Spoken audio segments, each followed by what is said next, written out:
Here we go, the 39th country, Bulgaria. So after I arrived at the border between Romania and Bulgaria, to cross the border into Bulgaria, you can't enter without any vehicle. So I was waiting at the border, and then after that I saw a Turkish truck driver passed by, but he's going to Romania side, but he noticed that I need some help, so he found me another Turkish truck driver to assist me, to take me to pass the border. So that another truck driver offered me a lift, but when I need to enter the Bulgaria site to pass the immigration control, for some reason my passport takes a much longer time to scan. So the driver tried to wait for me, but it takes too long, so he decided to leave me and going forward first. So after I got my entry permit, and then I was at the middle of the border with no vehicle, so I needed to continue to hitchhike. And then there's another Romania driver stopped. He often traveled the route between Romania to Greece, and himself that day is going toward Greece, but he will pass somewhere where is an interaction going toward Sofia, which was my destination on that day. So I jumped into his truck, and there's no except the driver's seat. There's no other seat on the truck, because what I was sitting is just a pink cushion, because the driver told me he wanted to save some space, so he removed another seat, and it was quite a little bit messy because there were stuff all filling in the truck, and it's just different style. So the driver get to know my destination on that day is Sofia.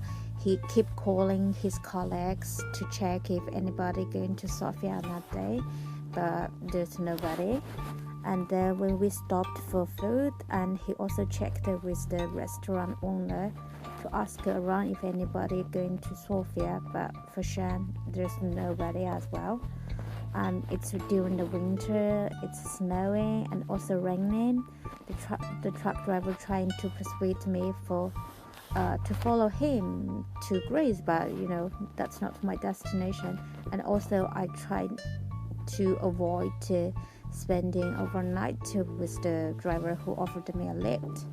So I just told him to put me down on the intersection where I needed to change the direction to Sofia.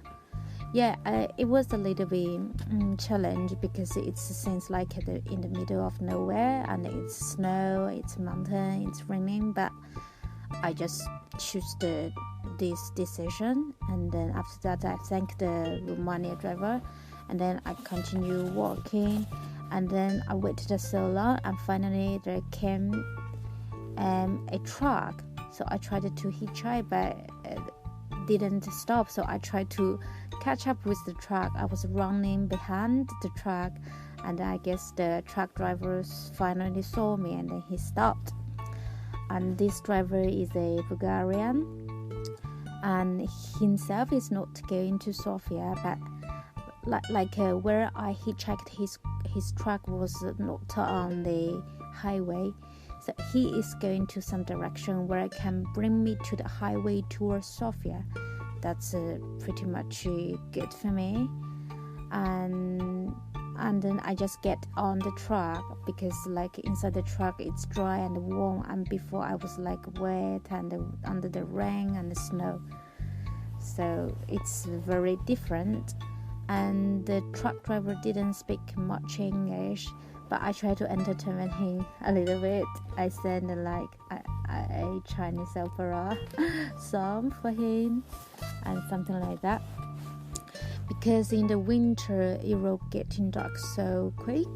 Around 4 or 5 it's already getting dark, but after I arrived the highway, the truck driver put me on next to a petrol station. It's already getting dark, but that day I have to make my way to Sofia, because earlier I already contacted my couchsurfing host that I will be in Sofia on that day.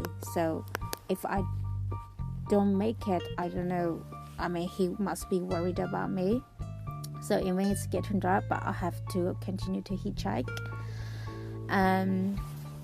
And then I was hitchhiking in the dark for my very first time. I was very nervous. What if even the drivers couldn't see me under the dark? But luckily one car finally stopped. It's an old Bulgarian couple. Even they have limited space, but they still allow me to in, which I really appreciate. So the old gentleman drive, and the old lady just accompanied him with some traditional music turned on in the car, and also the driver was smoking. I was a little bit tired, and then after that I get into their car, feel much safe even during the darkness. And it's still like 2 hours away from Sofia, so it was going very smooth. And then I think I even fall asleep on the backside. And the old couple was kind enough to ask me exactly where I need to get off. So I just told them the address of my couchsurfing host. So they sent me exactly downstairs of my host's apartment. So my host came downstairs to pick him up, and then I was super excited because I made it. And then my host is a local Bulgarian but who lived in the US, and his name is Julian, and he already cooked dinner for me. So it's such a lucky day. It just ending up with a warm hospitality dinner, which I really appreciate. After spent a few days in Sofia and spent some time with my host, I continued to hitchhike toward Turkey. So from the Bulgaria, the Sofia, I hitchhiked one car. That took me before the Turkish border, and it's an old gentleman, and he didn't speak much English, but we tried to keep a conversation. He asked me if I like Bulgaria and how I perceive. I said, oh yeah, it's great, and blah blah blah.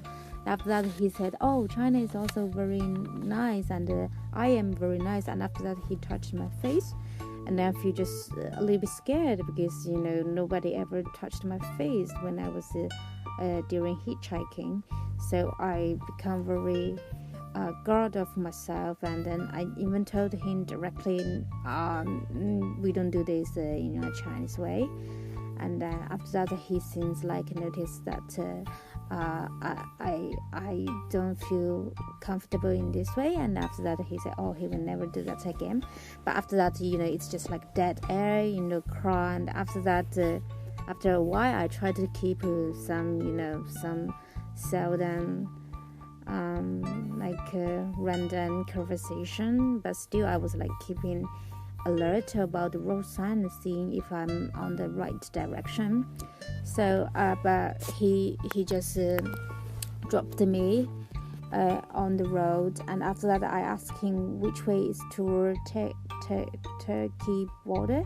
He pointed out to me the wrong direction. Now I asked someone from the shop on the side, and then they point out to me the correct one. So after that I continued to hitchhike.